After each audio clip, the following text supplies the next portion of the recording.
이해가 돕기 위해서 세 번역으로 오늘 읽어볼까 합니다. 마가복음 13장 1절부터 2절 세 번역으로 우리 읽습니다. 예수께서 성전을 떠나가실 때에 제자들 가운데서 한 사람이 예수께 말하였다. 선생님 보십시오. 얼마나 굉장한 돌입니까?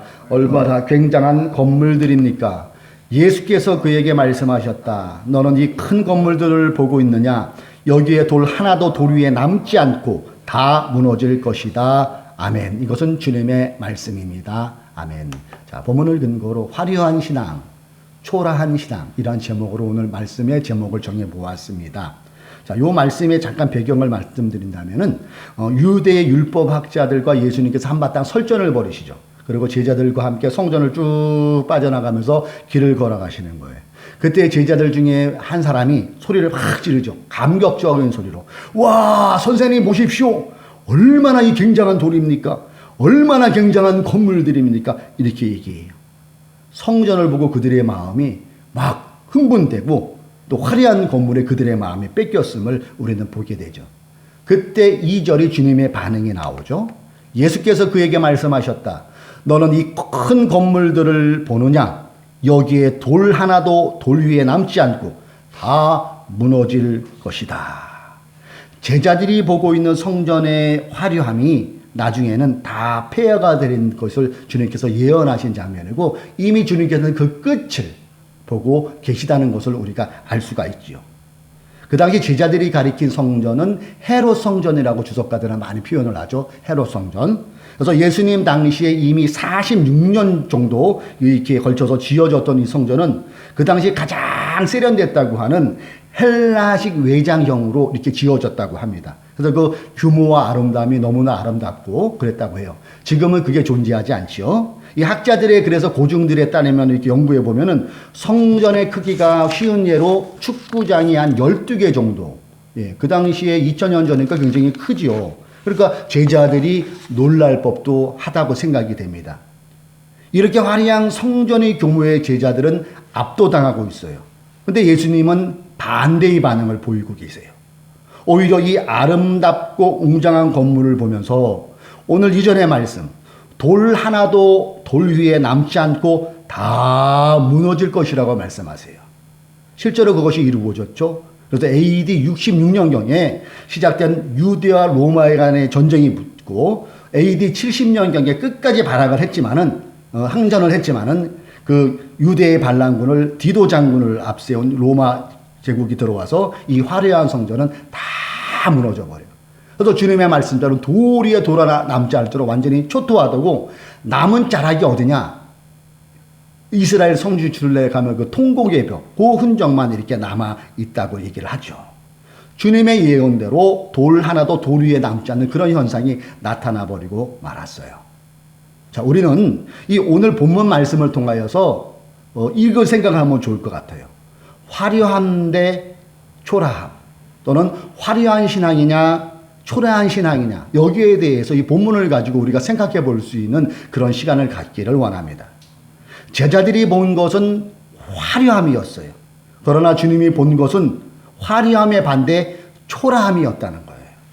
그들은 화려함이라는 수식어에 마음이 뺏겼어요. 굉장함이라는 그 수식어에 그들의 정신줄을 놓아버렸다는 거예요. 그러나 그들은 그게 다 실상이라고 생각했다는 거죠. 그런데 이 굉장함과 화려함 뒤에 따라오는 게 있더라고요. 일반적으로 그것은 사람이 몰린다는 거예요. 그렇죠? 사람들이 화려함, 그리고 굉장함, 웅장함, 거기에 사람들이 시선이 뺏기고 그것을 구경하려고 많은 사람들이 모아들이는 게 오늘날에도 마찬가지인 것 같아요. 이제 우리가 다음 달 되면 4월에 이 경포호수 쪽으로 벚꽃이 확 피죠. 그러면은 봄 되면은 그 경포호수 저 끝자락에 이 야외 무대가 있습니다. 그곳에서 야외 구경들을 많이 해요. 그래서 KBS에서 하는 송혜 선생님이 진행하는 전국 노래자랑, 이것도 몇 년에 한 번씩 하더라고요. 그리고 지금은 폐지됐는데 배철수 씨가 진행하는 콘서트 7080, 제 나이 연령대에 굉장히 그것들을 많이 봤는데 그 콘서트 7080을 거기서 녹화하는 것을 제가 몇 년 전에 본 것 같아요. 밤에 이거를 찍는데 멀리서 이렇게 제가 쭉 차를 타고 가는데 열광하더라고요. 폭죽도 막 터지고 조명이 바짝바짝 사이트 조명이라고 하나요? 그거 그냥 들었다 놨다 나가고 뭐 소위 내놓는 7080 가수들 있잖아요. 그냥 빵빵 들었다 놨다 하니까 관중들이 막 열광을 막 하죠. 우연찮게 제가 다음날 글로 또 지나갔어요. 낮에. 전날에 화려했던 그 스피커 그리고 그 사람들의 얼기는 온데간도 없더라고요. 황량함이. 그리고 누가 버리고 간 쓰레기 아마 휘 날리는 것을 본 적이 있어요. 제가 그것을 보면서 야, 화려함, 굉장함의 끝이 이런 거 아닌가? 그런 것을 순간적으로 생각한 적이 있어요. 그래서 화려함의 끝은 폐허, 굉장함의 열매는 허무, 열광하는 그 뒤에 봉어, 이런 것을 제가 생각해 본 적이 있다는 거예요. 오늘 본문에 제자들이 놀라서 자빠질 뻔했던 그 화려한 헤롯 성전은 주님께서 예언하신 40년이 채 안 되어서 돌 하나에 돌아가고 깡그리 사라졌습니다. 역사도 여러분 한번 보세요. 성경에 나오는 그 제국들을 여러분 생각해 보실 수 있잖아요. 아수르 제국 지금 어디 갔습니까? 바벨론 제국 어디 갔습니까? 예수님 당시에 또 로마 제국은 어디 갔습니까? 흔적 없이 사라지고 하나의 유물로 그것이 발굴되면은 와 하고 놀랄 그런 역사의 뒤안길로 이미 사라진 지 오래되었어요. 이게 역사가 우리에게 보여주는 여실한 증명이 하나가 될 수도 있을 거예요. 그렇죠? 이 세상의 모든 것에는 영원한 것은 존재하지 않습니다. 유한합니다. 끝이 있어요. 어제 강릉에 눈이 내렸어요. 그래서 저도 개인적으로 걱정을 했거든요. 야, 눈 쌓이면 우리 형제님들, 우리 교우님들 오를 때 힘들 텐데. 그래서 아침에 운행하러 딱 보니까 그 쌓였던 눈이 어디로 갔어요? 온데간데 없고, 예, 염화칼슘 자국만 남아있어요. 여기서 또 우리가 생각해 볼 수 있는 거예요. 다만, 우리의 눈에 보여지는 굉장한 현상이, 화려한 현상이 영원할 것처럼 보일 뿐이지, 그 뒤에는 끝이 있다는 것을 우리는 어제 내린 눈을 통해서도 생각해 볼 수 있는 것이잖아요. 오늘 본문에 나오는 제자들의 모습을 보면서 우리의 신앙을 한번 들여다보았으면 좋을 것 같아요. 우리 역시 안 그런 것 같지만 내 내면에 너무 화려함에 길들여진 것 아닌가, 굉장함에 길들여진 것 아닌가, 예, 이거를 한번 생각해 볼 수 있으면 좋을 것 같아요. 예배에 성가대가 있어서 근엄하고 웅장한 찬양이 있어야 되고, 신뢰를 가장 메운 신자들이 있어야 되고, 휘황찬란한 조명이 있어야 되고, 모든 예배 순서가 깔끔하게 물 흐르듯이 쫙 드려지면 그 예배는 드린 예배 같지 않습니까? 하나님이 받으신 것 같아요.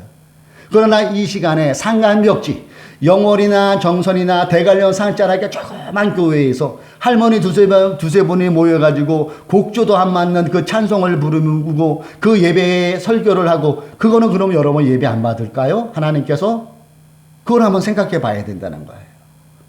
화려함이 있어야지만 꼭 예배를 드린 것 같다는 그런 마음 우리 마음에 들고 있지는 않습니까?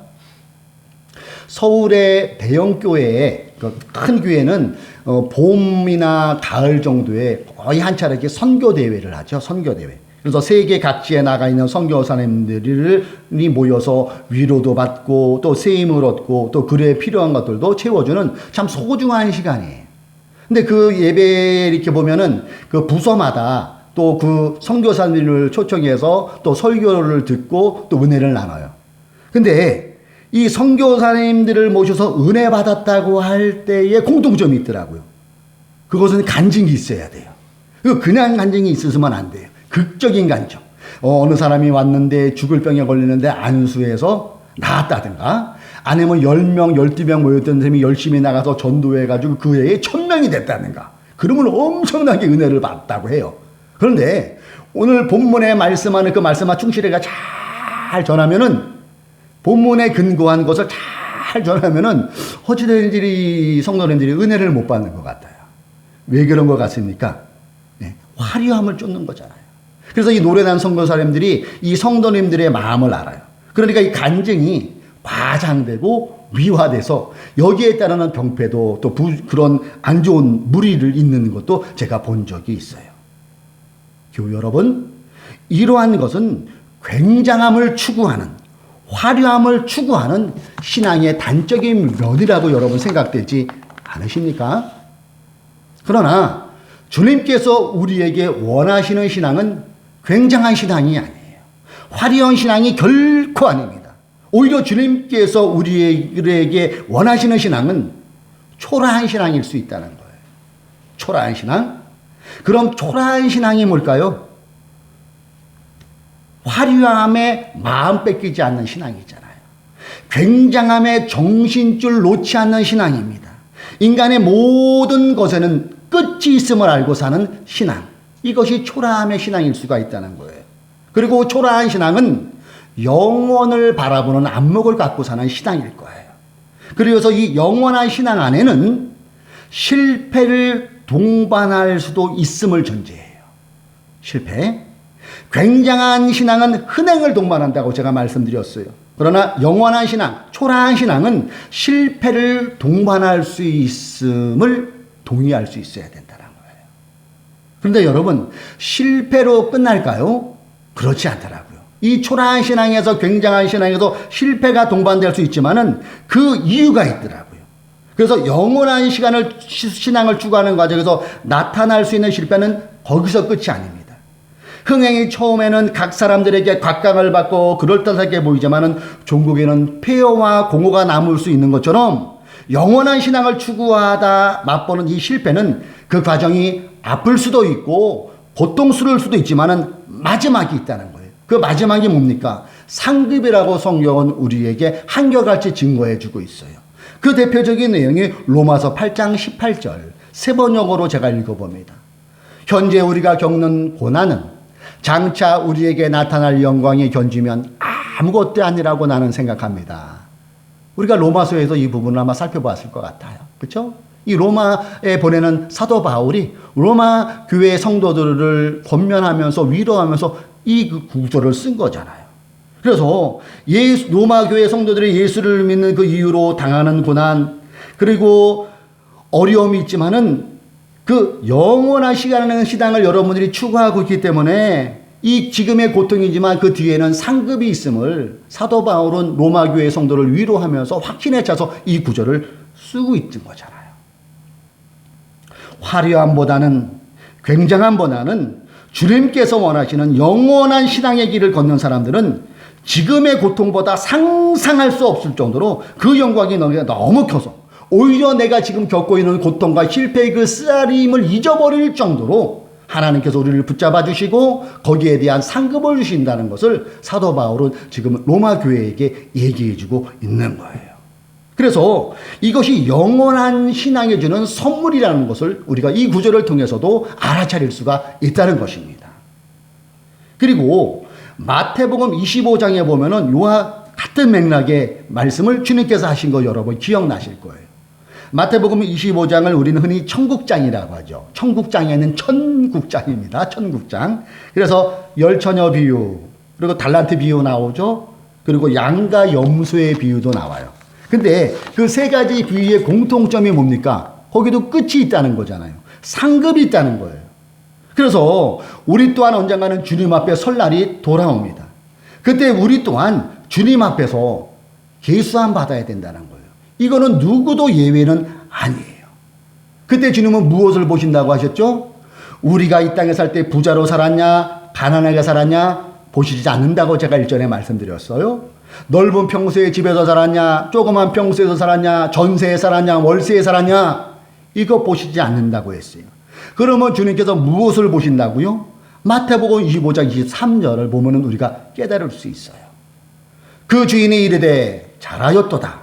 착하고 충성된 종아, 내가 적은 일에 충성하였으니 내가 많은 것을 내게 맡기리니 내 주인의 즐거움에 참여할지어다 하고, 여기에서 우리에게 눈길을 끄는 것은 내가 적은 일에 충성함이었음이에요.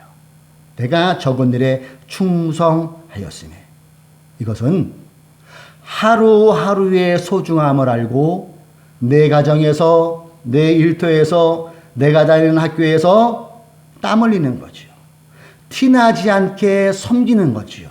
그리고 이익이 안 남을지라도 정직하게 정직하게 행하는 거예요. 이런 것들이 모여져서 영원히 길어올려진다는 것이죠. 여러분 이런 속담 아시죠? 천리길도 한 걸음부터.